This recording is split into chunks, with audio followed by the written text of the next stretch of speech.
خلاصے کے بیان کی ابتدا 21ویں پارے سے ہو رہی ہے۔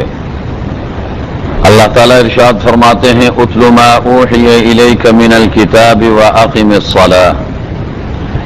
جو قرآن کریم آپ کی طرف نازل کیا جا رہا ہے آپ اس قرآن کریم کی تلاوت کرتے رہیے اور نماز کی پابندی کیجیے۔ نظام صلاۃ اللہ نے جو نازل فرمایا ہے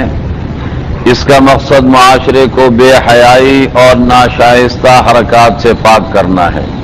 وَلَذِكْرُ اللَّهِ أَكْبَرُ وَاللَّهُ يَعْلَمُ مَا تَصْنَعُونَ۔ اس کے بعد آگے اللہ رب العزت نے یہ بتایا کہ اہل کتاب سے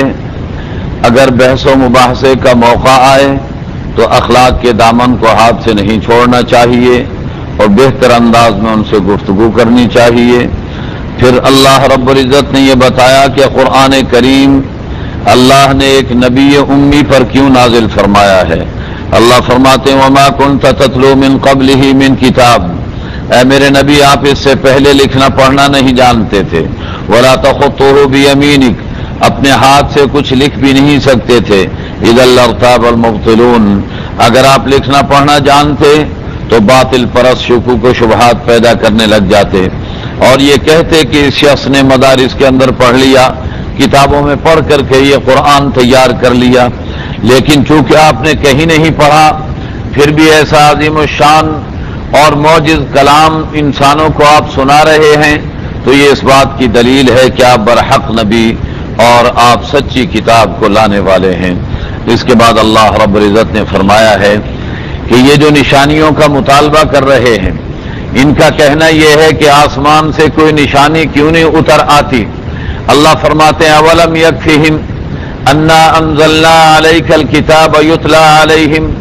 کیا قرآن کریم سے بڑی کوئی نشانی بھی ان کو درکار ہے؟ قرآن سے بڑی اور کیا نشانی ہو سکتی ہے؟ اس کے بعد اللہ رب العزت نے بتایا کہ نبی کی نبوت کی گواہی اللہ جب دے رہے ہیں تو دنیا والے اگر انکار بھی کرتے رہیں تو آپ کی نبوت پر کوئی اثر نہیں پڑے گا۔ اس کے بعد اللہ رب العزت نے بتایا ہے کہ دنیا کی زندگی تو کھیل تماشے کی طرح عارضی اور ختم ہونے والی ہے اور حقیقی زندگی آخرت کی زندگی ہے جو دائمی اور باقی رہنے والی زندگی ہے۔ اس بنا پر آخرت کی زندگی کی تعمیر کے لیے ایک اللہ کو اپنا معبود ماننا چاہیے اور مشرکین اور جو شرک کرتے ہیں ان سے اپنے دامن کو پاک و صاف رکھنا چاہیے۔ مشرکین کا کہنا یہ تھا کہ اگر ہم نے آپ کی لائی ہوئی دعوت پر لبیک کہہ دیا اور آپ کی بات پر ہم عمل کرنے لگ گئے ان نتبع الہدی معک نتخطف من ارضنا، اگر ہم نے آپ کی ہدایت پر عمل درآمد کر لیا تو دشمن ہمیں اچک کر کے لے جائیں گے اور ہمیں ہلاک اور تباہ کر کے رکھ دیں گے۔ اللہ نے فرمایا اولم یروا انا جعلنا حرما آمنا ويتخطف الناس من حولهم، کیا یہ لوگ اس بات میں غور نہیں کرتے کہ ہم نے انہیں حرم محترم کا باشندہ بنایا ہے اور اس حرم محترم کی کیفیت یہ ہے کہ دنیا کے اندر بدامنی اور فساد پھیل رہا ہے لیکن حرم محفوظ ہے اور یہاں کسی قسم کا فتنہ اور فساد موجود نہیں ہے۔ اس سے انہیں یقین کر لینا چاہیے کہ اللہ ان کا ہر طرح سے تحفظ کرنا جانتے ہیں۔ ومن اظلم ممن افترى على الله كذبا او كذب بالحق لما جاء، حق کے آنے کے بعد اگر کوئی اس کا انکار کرے یا اللہ پر جھوٹی باتیں اور بہتان تراشیاں کرنے کی کوشش کرے تو ایسا انسان کافر ہے، اس کا ٹھکانہ جہنم بن کر کے رہے گا۔ والذین جاہدوا فینا لنہدینہم سبلنا، جو ہمارے راستے کی مشقتیں برداشت کرتے ہیں تو ہم ایسے لوگوں کے لیے اپنے راستوں کو کھول دیا کرتے ہیں۔ وإن اللہ لمع المحسنین، اور اللہ تو مخلصین کے ساتھ ہوا کرتے ہیں۔ اس کے بعد سورۃ الروم شروع ہو رہی ہے، مکی سورت ہے اور اس سورت کے نزول کا واقعہ یہ ہوا تھا کہ روم کے رہنے والے عیسائی مذہب کو ماننے والے تھے اور مسلمانوں کی ہمدردیاں ان کی طرف اس لیے تھیں کہ وہ لوگ بھی آسمانی نظام کے قائل اور مسلمان بھی آسمانی نظام کے قائل، اور فارس کے رہنے والے مجوسی چونکہ بت پرست تھے، مشرک تھے، اس بنا پر مشرکین مکہ کی ہمدردیاں فارس کے باشندوں کے ساتھ اور مجوسیوں کے ساتھ لگی ہوئی تھی۔ مجوسیوں کی اور شام روم کے عیسائیوں کی آپس میں جنگ ہوئی، جس کے نتیجے کے اندر مجوسی جیت گئے، مشرکین کامیاب ہو گئے اور عیسائی آسمانی مذہب کے ماننے والے ناکام ہو گئے اور انہیں شکست ہو گئی۔ تو اس پر مشرکین مکہ نے بڑی خوشیاں منائیں اور مجوسیوں کی حمایت کے اندر بڑے نعرے لگائے اور مسلمانوں کو دھمکیاں دی، کہا کہ دیکھو جیسے مجوسی ہمارے جیسے مشرک ہیں وہ جیت گئے اور عیسائی تمہارے جیسے آسمانی نظام کو ماننے والے ہیں وہ ہار گئے، تو جب ہمارا اور تمہارا مقابلہ ہوگا، ہماری اور تمہاری جنگ ہوگی تو اس میں بھی ہم جیت جائیں گے اور تم آسمانی نظام کی باتیں کرنے والے ہار جاؤ گے۔ یہ ان لوگوں نے مسلمانوں کو اس طریقے پر پریشان کرنا شروع کیا تو قرآن اتر آیا اور قرآن کریم نے کہا کہ اگرچہ روم والے مغلوب ہو گئے ہیں تمہارے قریبی سرزمین کے اندر، لیکن یہ عارضی شکست ہے اور مشرکین کی عارضی فتح ہے۔ یاد رکھو سیغلبون فی بضع سنین، چند سال کے عرصے کے اندر ہی یہ لوگ دوبارہ غالب ہو جائیں گے۔ للہ الامر من قبل ومن بعد، اگر ان کو شکست ہوئی تو وہ بھی اللہ کے کہنے سے ہوئی اور اگر وہ کامیاب ہوں گے اور جیتیں گے تو بھی اللہ کی مرضی سے جیتیں گے۔ وَيَوْمَئِذٍ يَفْرَحُ الْمُؤْمِنُونَ بِنَصْرِ اللَّهِ، اور اس دن اللہ اپنی مدد کے ذریعے ایمان والوں کو خوش و خرم کر دیں گے کہ ایمان والے خوش ہوں گے کہ اللہ نے اپنی مدد فرما کر کے آسمانی نظام والوں کو کامیاب فرما دیا۔ علماء کرام نے اس کا ایک اور مفہوم بھی بیان فرمایا ہے اور وہ یہ کہ تقریباً اس واقعے کے 7 سال کے بعد دوبارہ جب جنگ ہوئی بنصر اللہ، اس دن اللہ کی مدد آئے گی اور جس طرح اللہ آسمانی نظام کے قائل عیسائیوں کو کامیاب کریں گے اسی طرح اہل ایمان کو بھی مشرکین مکہ کے مقابلے میں اللہ کامیاب کر دیں گے۔ گویا یہ مستقبل کی پیش گوئی اللہ نے ان آیات کے اندر فرما دی تھی جو 17 رمضان المبارک کو برحق اور سچی ثابت ہوئی۔ اس کے بعد اللہ رب العزت نے آسمان و زمین میں غور و خوض کرنے کی دعوت دی ہے اور یہ بتایا ہے کہ دنیا میں چل پھر کر منکرین اور مجرمین کے عبرتناک انجام کا مشاہدہ کیا جا سکتا ہے۔ اللہ یبدأ الخلق ثم یعیدہ ثم الیہ ترجعون، اللہ ہی نے ابتدا کی ہے پیدائش کی اور انسانیت کی اور اللہ ہی دوبارہ انسانوں کو پیدا کریں گے، اسی اللہ کی طرف تم نے لوٹ کر کے جانا ہے۔ پھر قیامت کا تذکرہ اور اس کے بعد ایک نئے انداز میں قرآن کریم میں توحید کی بات کی ہے۔ قرآن کہتا ہے فسبحان اللہ حین تمسون وحین تصبحون، صبح و شام ہر موقع پر اللہ کی تسبیح و تحمید بیان کیا کرو اور آسمان و زمین کے اندر اللہ کی تحمید و تسبیح بیان ہوتی ہی رہتی ہے اور دوپہر کو بھی اور رات کو بھی اللہ کی یاد تازہ کرتے رہا کرو۔ وہ اللہ زندہ سے مردہ کو نکالتا ہے، مردہ سے زندہ کو نکالتا ہے اور مردہ زمین کو اس کے مر جانے کے بعد پھر زندگی عطا فرما دیتا ہے۔ وَكَذَلِكَ تُخْرَجُونَ، اے انسانوں ایسے ہی تم بھی زمین سے نکال دیے جاؤ گے اور دوبارہ زندہ کر دیے جاؤ گے۔ حدیث شریف کے اندر آتا ہے کہ قرآن کریم کی یہ 3 آیتیں سورہ روم کی آیت نمبر 17، 18 اور 19 اگر کوئی شخص پڑھ لیتا ہے تو اس کے جتنے وظائف اور اوراد و روزانہ معمولات جو ادا کیا کرتا ہے ان میں اگر کوئی کمی رہ جائے تو ان 3 آیتوں کے پڑھنے کی برکت سے اللہ اس کمی کو پورا فرما دیتے ہیں۔ سورہ روم کی آیت نمبر 17، 18 اور 19۔ اس کے بعد اللہ نے فرمایا کہ مٹی سے انسانوں کا پیدا کرنا یہ بھی اللہ کے دلائل میں سے ایک بڑی دلیل ہے۔ پھر انسانوں کی آگے ان کی جوڑیاں بنا دینا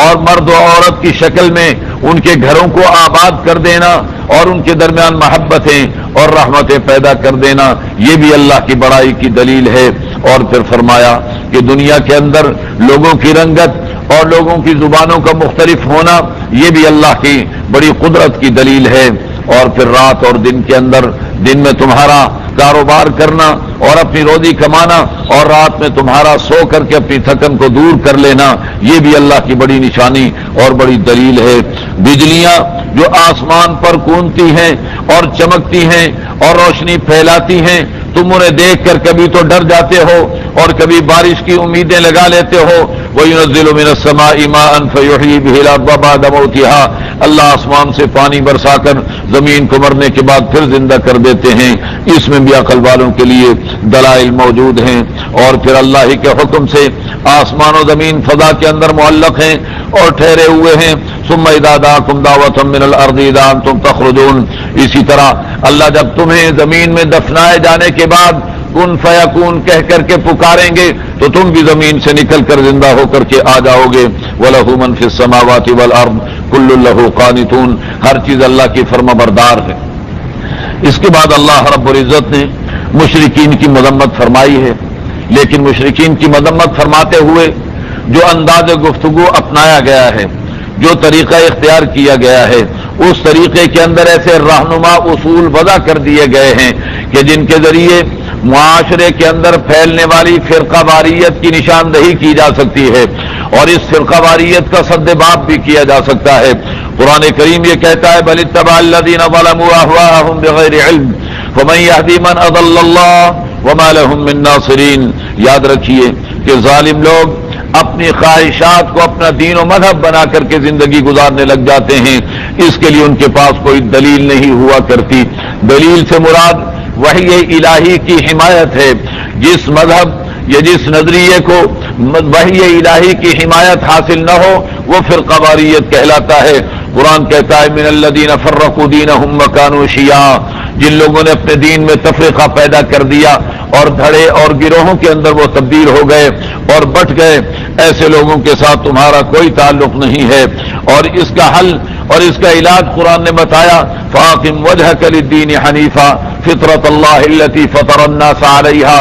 فطرت کے عین مطابق جو نظام حیات اللہ نے آسمان سے نازل فرمایا ہے یکسوئی کے ساتھ اسے قبول کر لیا جائے، نہ ادھر دیکھا جائے نہ ادھر دیکھا جائے، سیدھے صراط مستقیم کو اپنا لیا جائے اور آسمانی نظام کے اوپر عمل درآمد شروع کر دیا جائے.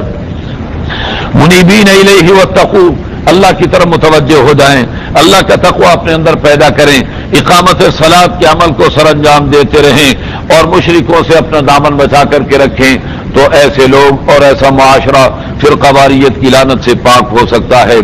آگے قرآن کریم نے یہ بتایا کہ جو تم لوگ ہدیے اور تحفے واپسی کی نیت سے دیتے ہو یہ دراصل سود خورانہ ذہنیت کا شاخسانہ ہے. تعاون کیا جاتا ہے اور مدد کی جاتی ہے، لیکن توقع رکھی جاتی ہے کہ جتنی میں تعاون کر رہا ہوں کل اس سے زیادہ یہ ہمارے ساتھ تعاون کریں گے. قرآن کہتا ہے کہ یہ سود خورانہ ذہنیت ہے اور اس کے نتیجے کے اندر تمہیں کوئی برکتیں حاصل نہیں ہو سکتی. ہاں البتہ اللہ کو راضی کرنے کے لیے جو تم زکوٰۃ دو گے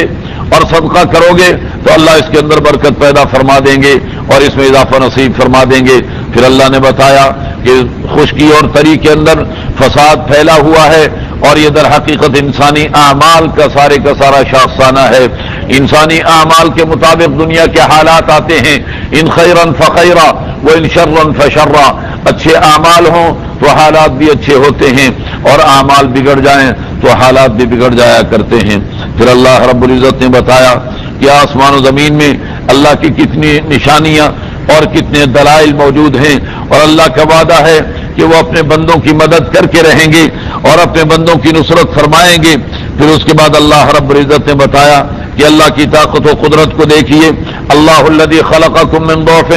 اللہ نے تمہیں انتہائی کمزوری سے پیدا کیا، پھر تمہاری کمزوری کو قوت جوانی کی قوت میں تبدیل کیا، پھر جوانی کی قوت کو بڑھاپے کی کمزوری میں تبدیل کیا. یخلق ما یشاء، وہ جو چاہتا ہے پیدا کرتا ہے. وہو العلیم القدیر، وہ بڑا علم والا اور بڑا ہی قدرت والا ہے. پھر اللہ نے فرمایا کہ دیکھیے قرآن کریم کے اندر اللہ رب العزت مختلف اسالیب سے مثالیں دے دے کر کے لوگوں کو سمجھاتے ہیں تاکہ لوگ سمجھ سکے. لیکن ایسے بھی لوگ ہیں کہ جو جانتے نہیں، علم سے بے بہرا ہیں. ایسے لوگوں کے دلوں پر اللہ نے ٹھپے لگا دیے ہیں. فاصبر ان وعد اللہ حق، آپ جمے رہیے اور ثابت قدمی کا مظاہرہ کیجیے اور یقین رکھیے کہ اللہ کا وعدہ سچا ہے. ولا یستخفنک الذین لا یوقنون، اور بے ایمان لوگ آپ کے برداشت کو ختم نہ کر ڈالیں اور آپ کو کہیں اسلام سے بچلا نہ ڈالیں. اس کے بعد سورہ لقمان شروع ہو رہی ہے اور یہ مکی سورت ہے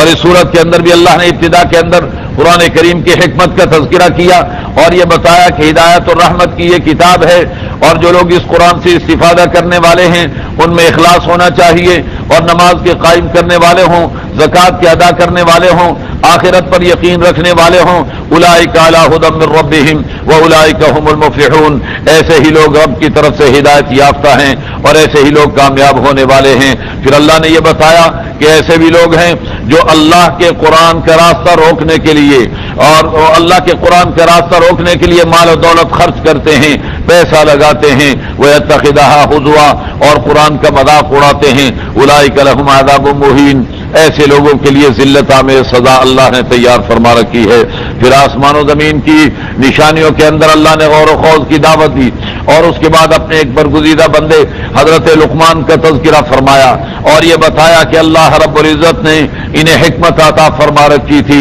اللہ کے بڑے شکر گزار بندے تھے، اور حضرت لقمان کا وہ منظر ان کی زندگی کے اندر جو انہوں نے اپنی اولاد کی تربیت کے اندر گزارا ہے اسے بھی تذکرہ کیا اور یہ بتایا کہ ایک مسلمان کی ذمہ داری بنتی ہے کہ وہ اپنی اولاد کی دینی تربیت سے غافل نہ رہے۔ چنانچہ حضرت لقمان نے اپنے بیٹے کو نصیحت کی، شرک سے بچنے کی نصیحت کی، والدین کے ساتھ حسن سلوک کرنے کی نصیحت کی، اور یہ بھی بتا دیا کہ یاد رکھو کہ والدین اگرچہ اولاد کے لیے بڑی قربانیاں دیتے ہیں، بڑی تکلیفیں اٹھاتے ہیں، ماں جب بچے کو پیٹ میں رکھتی ہے تو کمزور پر کمزور ہوتی چلی جاتی ہے بچے کی پرورش کی بنا پر اور بچے کی تربیت کی بنا پر، لیکن یاد رکھو کہ ان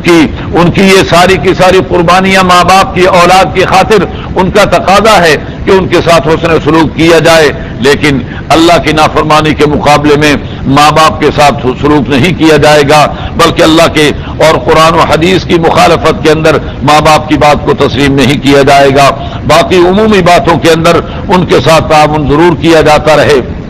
پھر اس کے بعد حضرت لقمان نے یہ بتایا اپنے بیٹے کو کہ یاد رکھیے انسان کے اعمال کے مطابق اللہ کا معاملہ اس کے ساتھ ہوا کرتا ہے، اگر چھوٹے سے چھوٹا عمل بھی کائنات کی فضاؤں کے اندر بکھرا ہوا ہوگا اللہ اسے بھی لے آئیں گے اور اس کے مطابق تمہارا محاسبہ کر کے اور تمہارے ساتھ معاملہ فرمائیں گے۔ میرے بیٹے نماز قائم کرتے رہنا، امر بالمعروف نہی عن المنکر کرتے رہنا اور تکلیفوں پر ثابت قدمی کا مظاہرہ کرنا، اور یاد رکھو کہ یہ بڑا ہی زبردست اور ہمت اور بڑی جرت کے کام ہیں۔ پھر اس کے بعد قرآن کریم نے آسمان و زمین میں غور کرنے کی دوبارہ دعوت شروع کر دی اور پھر قرآن نے بتایا کہ دیکھیے بحر و بر کے اندر تمہاری بار برداری اور نقل و حمل کا انتظام اللہ نے کیسا بنا رکھا ہے کہ کشتیاں چلتی ہیں سمندروں کے اندر اور تمہاری نقل و حمل کا انتظام اس سے ہوتا ہے، اور جب تمہارے اوپر سمندر کے اندر کوئی موج غالب آنے کی کوشش کرتی ہے تو تم اس وقت تو اللہ کو پکارنے لگ جاتے ہو، لیکن جب نجات مل جائے تو پھر اللہ کو بھلا دیتے ہو۔ یا ایھا الناس اتقوا ربکم، انسانوں اللہ کا تقوی اپنے اندر پیدا کرو، واخشوا یوما لا یجزی والد عن ولدہ، اور ایسے دن سے ڈرو جس دن باپ بیٹے کے کام نہیں آ سکے گا اور بیٹا باپ کے کام نہیں آ سکے گا۔ اللہ کا وعدہ سچا ہے، دنیا سے دھوکے میں نہ پڑ جانا اور شیطان تمہیں کہیں دھوکے میں نہ ڈال دے، اور یاد رکھو قیامت کب آئے گی، بارش کب ہوگی اور ماں کے پیٹ میں کیا ہے، اور اسی طریقے پر وما تدری نفس ماذا تکسب غدا، انسان یہ نہیں جانتا کہ کل کیا کرے گا، اور اسی طرح سے انسان نے کس جگہ پر مرنا ہے، کس سرزمین میں اس کی قبر بننے والی ہے، اللہ کے علاوہ ان باتوں کو کوئی نہیں جانتا۔ پھر سورہ سجدہ کے اندر اللہ رب العزت نے قرآن کریم کی حقانیت کو بیان کیا اور اللہ کی توحید کے دلائل کو اللہ نے پیش فرمایا، پھر جنت اور جہنم کا تذکرہ اور یہ بتایا کہ جنت والوں کے لیے جنت میں اللہ نے بڑے بڑے انعامات اور بڑی بڑی نعمتیں تیار کر رکھی ہیں۔ پھر اللہ رب العزت نے بتایا کہ ایمان والا اور فسق و فجور والا کبھی اللہ کی نگاہ میں برابر نہیں ہو سکتے، ایمان والے کا مرتبہ اور مقام زیادہ ہے۔ پھر اللہ نے حضرت موسیٰ علیہ السلام کا تذکرہ کر کے بتایا کہ جس طریقے پر اللہ نے موسیٰ علیہ السلام کو کامیاب کیا اور مقابل فرعون کو ناکام کیا، ایسے اللہ ہر دور کے اندر ایمان والوں کی مدد کیا کرتے ہیں۔ قرآن کریم یہ کہتا ہے کہ یہ لوگ مطالبہ کرتے ہیں کہ بتاؤ وہ کامیابیاں تمہیں کب ملیں گی اور قیامت تمہاری کب آئے گی، قل یوم الفتح لا ينفع الذین کفروا ایمانہم، آپ کہہ دیجئے جب ایمان والوں کی کامیابیوں کا دن آ جائے گا اور قیامت کے قیام کا وقت آ جائے گا تو اس وقت اگر تم ایمان لاؤ گے بھی تو تمہارا ایمان تمہارے کسی کام نہیں آ سکے گا۔ فأعرض عنہم وانتظر انہم منتظرون، میرے نبی ان کی باتوں کی پرواہ نہ کیجیے، آپ بھی انتظار کیجیے، یہ لوگ بھی انتظار کر رہے ہیں۔ اس کے بعد سورۃ الاحزاب ہے، یہ مدنی سورت ہے، اور الاحزاب جماعتوں اور گروہوں کو کہا جاتا ہے۔ ہوا یہ تھا کہ مشرکین مکہ نے پورے عالم عرب کے تمام قبیلوں کو حضور علیہ الصلوۃ والسلام کے خلاف جنگ کے لیے تیار کر لیا، اور یہ فیصلہ کر لیا کہ سب مل کر یک بارگی مدینہ منورہ پر حملہ کر کے اسلام کا صفایا کر کے رکھ دیں، اور اس طریقے پر سب نے آپس میں اتحاد کر لیا تھا۔ گویا عالمی اتحاد جو آج دنیا کفر نے اسلام کے خلاف قائم کیا ہوا ہے، یہ کوئی نیا عالمی کولیشن نہیں بنایا گیا ہے، اس سے پہلے بھی ایسے کولیشن اور ایسے اتحاد قائم ہوتے رہے ہیں، اور اللہ کے نبی کے خلاف یہ اتحاد قائم ہوا تھا۔ اس میں اللہ نے اپنے نبی کو فتح عطا فرمائی، اور کافروں کو ذلیل و خوار کر کے اللہ نے دنیا کو بتا دیا کہ اللہ اپنے بندوں کی کیسے مدد فرمایا کرتے ہیں۔ اور اس صورت کے اندر اللہ رب العزت نے زہار کے مسئلے کو بھی بیان فرمایا کہ جس میں کوئی شخص اپنی بیوی کو ماں کی پیٹھ کے مشابہ قرار دے دیتا ہے، اور اس سے زمانہ جاہلیت کے اندر اسے طلاق سمجھا جاتا تھا، لیکن اسلام نے کہا کہ یہ طلاق تو شمار نہیں ہوگا، لیکن اس کا کفارہ ادا کرنا پڑے گا۔ اس کا طریقہ علماء سے پوچھا جا سکتا ہے۔ پھر دوسرا مسئلہ جسے قرآن کریم نے بیان فرمایا وہ متمنا کا مسئلہ ہے، منہ بولی اولاد کا مسئلہ ہے، کہ جسے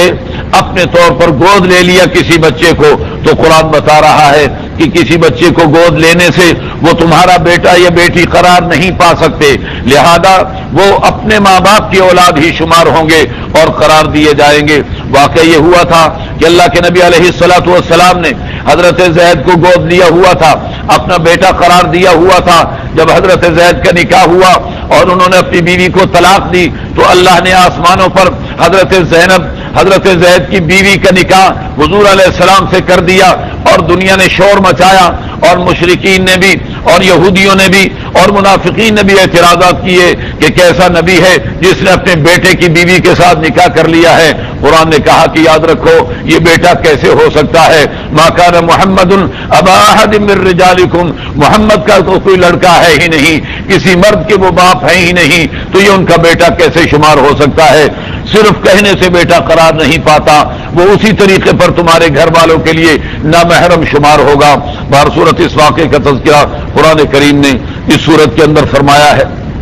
اور پھر قرآن کریم نے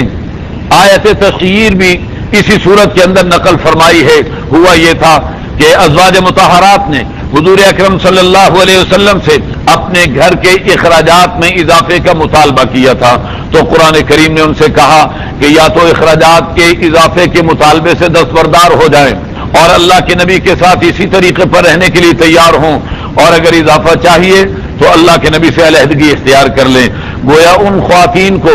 ازواج مطہرات کو، اپنے آپ پر طلاق ڈالنے کا اختیار قرآن نے دے دیا تھا، لیکن اللہ کے نبی علیہ الصلوۃ والسلام نے جب ازواج مطہرات کے سامنے یہ مسئلہ پیش فرمایا ہے، تو ازواج مطہرات نے، تمام ازواج مطہرات نے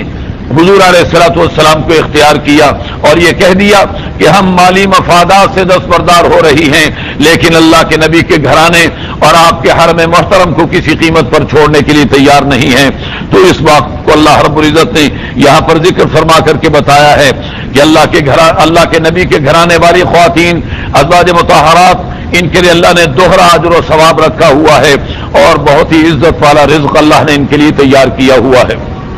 پھر اللہ رب العزت نے خواتین کو تلقین فرمائی ہے کہ جب کسی مرد سے گفتگو کا موقع ملے تو اپنی بات کے اندر لوچ اور نرمی نہ آنے دیں، سختی کے ساتھ گفتگو کریں تاکہ دوسرے کے دل کے اندر غلط خیالات اور غلیظ خیالات پیدا ہو کر کے کوئی بے راہروی کا راستہ نہ نکل سکے۔ اور اسی طریقے پر پردے کا حکم بھی دیا اور یہ فرمایا اس میں پردہ کیا جانا چاہیے۔ خواتین کو یہ حکم دیا گیا کہ جب بھی کوئی چیز اگر کوئی تم سے مانگتا ہے تو پردے کے پیچھے سے اس کا مطالبہ ہونا چاہیے، اور خواتین کو چاہیے کہ پردے میں رہ کر اس کا جواب دیں، اور پردے میں رہ کر کسی کو کوئی چیز دینی ہے تو دی جائے۔ اس سے معلوم ہوتا ہے کہ پردے کا حکم بھی۔ اور اسی طریقے پر قرآن کریم نے ایک اور حکم بیان کیا ہے، اور وہ حکم ہے ایسی خواتین کا جنہیں نکاح کے بعد رخصتی سے پہلے طلاق ہو جائے، تو ان کے لیے بھی قرآن کریم نے تلقین فرمائی اور یہ بتایا ہے کہ اگر مہر متعین نہیں کیا گیا تھا تو ایسی صورت کے اندر تو انہیں کوئی مہر نہیں ملے گا، بلکہ ایک جوڑا کپڑے دے کر انہیں فارغ کر دیا جائے گا۔ اور اگر ان کا مہر متعین کیا جا چکا تھا تو انہیں آدھا مہر دیا جائے گا اور کوئی عدت نہیں ہوگی ان کے لیے۔ اور پھر قرآن کریم نے نبی کریم صلی اللہ علیہ وسلم کو ازواج مطہرات کے اندر باری مقرر کرنے کا حکم دیا ہے۔ پھر قرآن کریم نے یہ بتایا ہے کہ اللہ اور اس کے فرشتے حضور علیہ السلام پر صلاۃ و سلام بھیجتے ہیں، تمہیں بھی چاہیے کہ حضور علیہ الصلوۃ والسلام پر صلاۃ و سلام بھیجا کرو۔ پھر اللہ رب العزت نے بتایا کہ یسألک الناس عن الساعۃ، لوگ آپ سے قیامت کے بارے میں پوچھتے ہیں، یاد رکھیے قیامت کا علم اللہ کے علاوہ کسی اور کو حاصل نہیں۔ پھر اللہ نے تعلیم دی کہ ایمان والوں کو چاہیے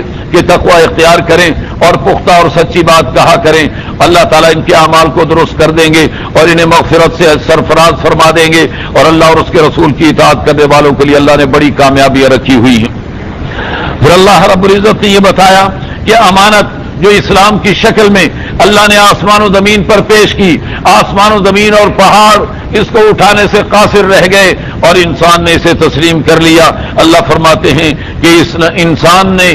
اس اسلام کی امانت کو جو اختیار کیا ہے تو اس کی وجہ یہ کہ اللہ یہ چاہتے تھے کہ منافقوں اور مشرکوں اور کافروں کو ظاہر کر دیں اور ایمان والوں کو بھی ظاہر کر کے ان کو اجر و ثواب عطا فرما دیں۔ اللہ بڑے ہی غفور الرحیم ہے۔ اس کے بعد سورہ سبا شروع ہو رہی ہے، یہ مکی صورت ہے، اور اس صورت کے اندر بھی اللہ رب العزت نے ابتدا سے ہی اللہ کی قدرت اور اللہ کی توحید کی جو کائناتی شواہد ہیں ان کا تذکرہ فرمایا ہے۔ اور پھر اس کے بعد اللہ رب العزت نے حضرت داؤد اور حضرت سلیمان علیہ السلام کا تذکرہ کیا اور بتایا کہ اللہ نے کس طریقے پر انہیں اقتدار اور نبوت دونوں بہترین انداز میں عطا فرما رکھے تھے، اور سلیمان علیہ السلام کو اللہ نے ایسی سواری عطا فرما رکھی تھی جو ہوا کے دوش پر اڑا کرتی تھی۔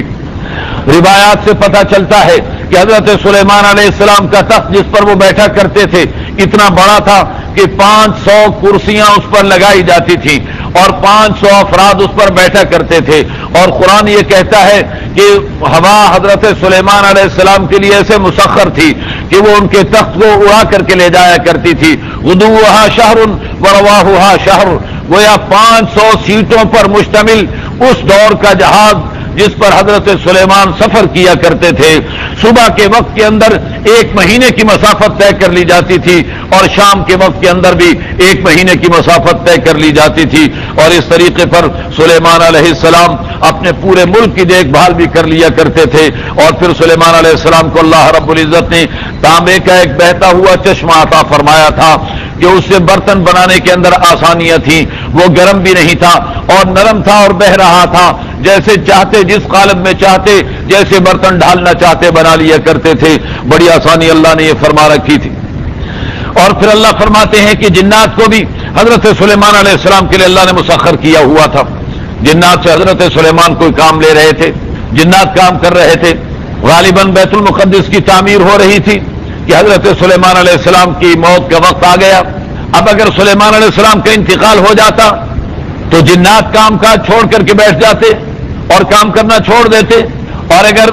سلیمان علیہ السلام کی موت نہ آتی تو موت اپنے وقت سے مؤخر نہیں ہو سکتی، لہذا اللہ رب العزت نے اس کے لیے یہ حکمت عملی تجویز فرمائی کہ سلیمان علیہ السلام اپنی لاٹھی کے سہارے کھڑے ہوئے تھے، اسی حالت کے اندر ان پر موت طاری کر دی۔ 2 سال تک حضرت سلیمان اسی طرح کھڑے رہے اور جنات اسی طریقے پر کام کرتے رہے، اور انہوں نے جب کام مکمل کر لیا تو گھن لگا ہوا تھا، گھن کے کیڑے نے پورا عصا کھا لیا اور اس کے نتیجے میں حضرت سلیمان زمین پر گر گئے، اور اس طریقے پر وہ جنات بھی کام مکمل کر گئے اور سلیمان علیہ السلام کی یہ کرامت اور ان کا معجزہ بھی ظاہر ہو گیا۔ اس کا تذکرہ بھی قرآن کریم نے یہاں پر فرمایا ہے۔ پھر قوم سبا جو زراعت پیشہ لوگ تھے ان کا تذکرہ کیا اور یہ بتایا کہ ان لوگوں نے جب اللہ کی نافرمانی کی تو اللہ نے ان کی زراعت اور باغات کو تباہ کر دیا، اور جھاؤ اور کانٹے دار اور بے ذائقہ قسم کے پھل ان کے درختوں کے اندر لگا دیے۔ پھر اس کے بعد اللہ رب العزت نے بتایا ہے کہ یاد رکھیے قیامت کے دن کوئی کسی کے کام نہیں آ سکے گا، کسی کی سفارش بھی نہیں چل سکے گی،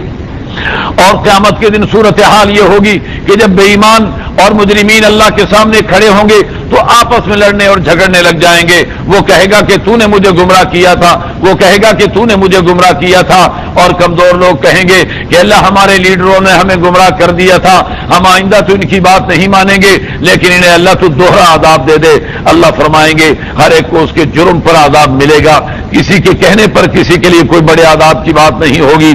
اور پھر اس کے بعد اللہ رب العزت نے بتایا کہ ہر بستی میں اور ہر قوم میں اللہ نے ڈرانے والے بھیجے ہیں اور رسولوں کو بھیجا ہے ہر علاقے کے اندر. اور ان لوگوں کا کہنا یہ ہوتا تھا کہ ہماری اولاد زیادہ, ہمارا مال زیادہ, لہذا ہمارا تم کچھ نہیں بگاڑ سکو گے. نبی انہیں یہ بتایا کرتے کہ یاد رکھو مال و اولاد اللہ کے دست قدرت میں ہے, اللہ جسے چاہے عطا فرمایا کرتے ہیں. اور پھر اللہ رب العزت نے بتایا کہ جب قیامت کا دن آئے گا فرشتوں کو بھی جمع کر لیا جائے گا اور ان کا بھی محاسبہ ہوگا اس بات پر کہ لوگ انہیں اپنا معبود کیوں مانتے تھے. فرشتے صاف انکار کر دیں گے کہ اللہ ہم نے انہیں قطعاً نہیں کہا تھا معبود بنانے کے لیے, اور لوگ بھی اپنے معبودان باطل کا انکار کرتے چلے جائیں گے. قرآن کریم یہ کہہ رہا ہے کہ ہماری جب آیتیں انہیں پڑھ کر کے سنائی جاتی ہیں تو کہتے ہیں کہ بتاؤ یہ ایک انسان تو ہے اور ہمیں ہمارے آباء اجداد کے طریقے سے ہٹانا چاہتا ہے, یہ جادوگر ہے اور جادوئی اثرات اپنے اندر رکھتا ہے. قرآن کریم یہ کہتا ہے کہ یاد رکھیے کہ ان لوگوں نے, ان سے پہلے لوگوں نے بھی جھٹلایا تھا انبیاء علیہم السلام کو, اور یہ لوگ بھی جھٹلا رہے ہیں. میرے نبیوں کو جھٹلایا جا رہا ہے. فکیف کان نکیر, دیکھو میرا عذاب ان پر کیسا آیا تھا. اس کے بعد اللہ رب العزت نے بتایا ہے قل جاء الحق وما یبدی الباطل وما یعید, حق آ گیا اور باطل جو ظاہر کر رہا ہے اور جس چیز کا انہیں دھڑکا لگا ہوا ہے وہ ساری چیزیں ظاہر ہو کر کے رہیں گی. اور پھر قرآن کریم یہ کہتا ہے وَقَدْ كَفَرُوا بِهِ مِنْ قَبْلُ وَيَقْذِفُونَ بِالْغَيْبِ مِنْ مَكَانٍ بَعِيدٍ, ان لوگوں نے اس سے پہلے بھی آسمانی نظام کا انکار کیا ہے اور ان کی خواہشات کے درمیان اللہ رب العزت حائل قائم کر دیں گے. اور اس کی وجہ یہ ہے کہ یہ لوگ شکوک و شبہات کے اندر دنیا کی زندگی میں مبتلا رہے ہیں. اس کے بعد سورہ فاطر شروع ہو رہی ہے. یہ مکی صورت ہے. ابتدا کے اندر اللہ کی شان تخلیق کو بیان فرمایا کہ اللہ نے فرشتے پیدا کیے جن کے 2 پر بھی ہیں, 3 پر بھی ہیں, 4 پر بھی ہیں. یزید فی الخلق ما یشاء, اللہ جیسا چاہیں اس سے بڑھا کر بھی پیدا کر سکتے ہیں, اس سے بڑی مخلوقات بھی بنا سکتے ہیں. اللہ ہر چیز پر قادر ہیں. ما یفتح اللہ للناس من رحمت فلا ممسک لہا, اللہ اگر کسی کو رحمت دینا چاہیں تو کوئی اسے روک نہیں سکتا, اور اگر کسی کی رحمت کو روکنا چاہیں تو کوئی اسے دے نہیں سکتا. انسانوں اللہ کے انعامات کو یاد رکھو, اللہ کے علاوہ کوئی دنیا کے اندر معبود نہیں, وہی اللہ عبادت کے لائق ہیں. اگر یہ لوگ نبی کا انکار کر رہے ہیں, حضور علیہ السلام کی نبوت کو تسلیم نہیں کرتے تو کوئی بات نہیں, پہلے انبیاء کا بھی انکار کیا گیا تھا, لوٹ کر اللہ ہی کے پاس تمہیں جانا ہوگا. یا ایھا الناس ان وعد اللہ حق, ارے انسانوں اللہ کا وعدہ برحق اور سچا ہے. دنیا کی زندگی تمہیں دھوکے میں نہ ڈالے اور شیطان تمہیں دھوکے میں مبتلا نہ کر دے. شیطان تمہارا دشمن ہے, لہذا تم بھی شیطان کو اپنا دشمن سمجھتے رہو. اس کے بعد اللہ رب العزت نے یہ بتایا کہ آسمان و زمین میں غور کر کے دیکھو, اپنی زندگی کے مراحل کو دیکھو, انسان کی تخلیق کے مراحل میں غور کرو تو تمہیں اللہ کی طاقت اور قدرت سمجھ میں آ جائے گی. اللہ فرماتے ہیں جس طریقے پر میٹھا اور کڑوا پانی برابر نہیں ہو سکتا, اسی طریقے پر ایمان والا اور کافر بھی برابر نہیں ہو سکتا. اللہ فرماتے پانی کے اندر اللہ تمہاری کشتیاں چلواتے ہیں اور پانی سے اللہ مچھلی کا گوشت تمہیں مہیا کر کے دیتے ہیں, اور دن اور رات کے آنے جانے کا نظام, سورج چاند کے آنے جانے کا نظام, ان کے لیے وقت کا تعین, یہ ساری کی ساری باتیں اللہ کی طاقت اور قدرت کو ظاہر کر رہی ہیں. یا ایھا الناس انتم الفقراء الی اللہ, انسانوں تم اللہ کے محتاج ہو, اللہ تمہارا محتاج نہیں. ان یشاء یذھبکم ویأتی بخلق جدید, اللہ اگر چاہے تو تمہیں ہلاک کر کے تمہاری جگہ پر نئی مخلوق کو لے آئے. وما ذلک علی اللہ بعزیز, اور یہ اللہ کے لیے کوئی مشکل نہیں ہے. اس کے بعد اللہ رب العزت نے کچھ اور دلائل کا تذکرہ کیا اور پھر اللہ نے یہ بتایا کہ قرآن کریم کی تلاوت کرنے والے, نماز قائم کرنے والے اور زکات دینے والے ہوا کرتے ہیں. ان لوگوں کا اللہ کے ساتھ کاروبار چل رہا ہے, تجارت چل رہی ہے. اللہ انہیں پورا بدلہ عطا فرمائیں گے اور اپنے فضل سے اضافہ بھی کر دیں گے. حدیث شریف میں آتا ہے کہ اللہ کے فضل سے جو اضافہ ہوگا وہ اللہ کی زیارت ہوگی اور اللہ کا رضامندی کا اعلان ہوگا. اللہ ہم سب کو نصیب فرما دیں. اس کے بعد اللہ رب العزت نے فرمایا کہ جنت والے جب جنت میں چلے جائیں گے تو جنت میں جانے کے بعد کیا کہیں گے؟ الحمدللہ الذی اذھب عنا الحزن، ساری تعریفیں اس اللہ کے لیے جس نے ہماری رنج و غم کو دور کر دیا، ہمارا رب تو بڑا معاف کرنے والا اور بڑا ہی قدردان ہے۔ اور پھر اس کے بعد اللہ نے بتایا کہ آسمان و زمین کے غیب اللہ ہی جانتے ہیں، وہ سینوں کے چھپے ہوئے بھید بھی جانتے ہیں، اور وہی اللہ تمہیں اس سرزمین کے اندر اقتدار عطا فرماتے ہیں۔ یاد رکھو، جو انکار کرے گا تو اپنا نقصان کرے گا، اور جو تسلیم کرے گا تو اپنا ہی فائدہ کرے گا۔ بتائیے، اللہ چیلنج کر کے فرما رہے ہیں، قل ارائیتم شرکاءکم الذین تدعون من دون اللہ ارونی ماذا خلقوا من الارض ام لهم شرک فی السماوات۔ اللہ کہتے ہیں دیکھو، پوری کائنات میں نے بنائی ہے، تمہارے مشرکین، تمہارے جو معبود ہیں، جو باطل معبود ہیں، بتاؤ انہوں نے کیا تیار کیا اور کیا چیز پیدا کی ہے۔ اس کے بعد اللہ رب العزت نے فرمایا کہ آسمان و زمین کو فضا میں معلق کرنے والی اللہ کی ذات ہے، اللہ نے ان کو روکا ہوا ہے، اور اگر اللہ انہیں روکنا چھوڑ دیں تو یہ تہس نہس ہو کر کے رہ جائیں۔ یہ لوگ قسمیں کھا کر کے کہتے ہیں کہ اگر ہمیں کوئی ڈرانے والا آ گیا تو ہم ہدایت یافتہ بن جائیں گے۔ اللہ فرماتے ہیں یہ متکبر لوگ ہیں، اور یہ لوگ کبھی بھی باز آنے کے لیے تیار نہیں ہوں گے۔ معلوم ایسا ہوتا ہے کہ یہ لوگ سابقہ قوموں پر جو اللہ کی پکڑ کا نظام مسلط ہوا تھا اس کا انتظار کر رہے ہیں، تو پھر آپ دنیا میں چل پھر کر کے ان کا انجام بھی دیکھ لیجئے۔ وَلَوْ يُؤَاخِذُ اللَّهُ النَّاسَ بِمَا كَسَبُوا، اللہ اگر انسانوں کی گرفت کرنے لگ جائیں ان کے کرتوتوں پر تو کوئی